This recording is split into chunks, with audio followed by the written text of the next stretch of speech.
Сәлем достар, сіздерге бүгін корейс халқы жасайтын юкедян деген ащы супты жасап көрсеткелі отырмын. Алдымен етімізді ұсақтап турап, қазанға майымызды құйып, қуырып аламыз жақсылап.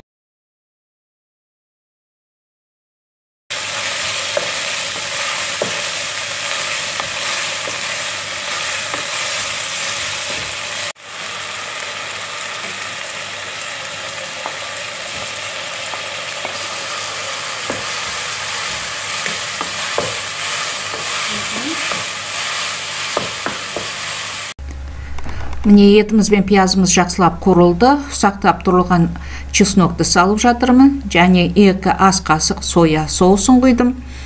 Енді 1 ас қасық ашты қызыл бұрышты қосам.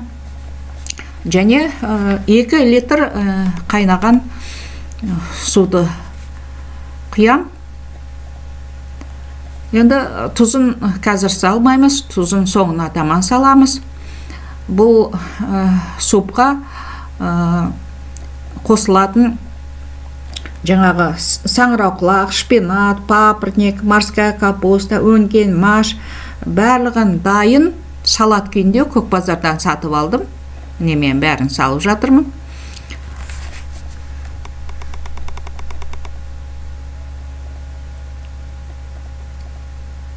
Шпинатымыз салып жатырмын. Енді бәрін салып бітіп, қайнатқаннан кейін барып, тұзды саламыз. Бір бұрқ еткізіп қайнатып алам.